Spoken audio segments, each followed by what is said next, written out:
Alright.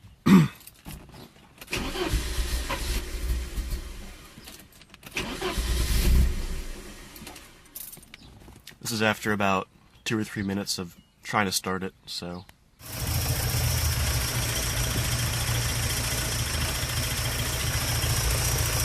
It's a brand new FPR. There we go.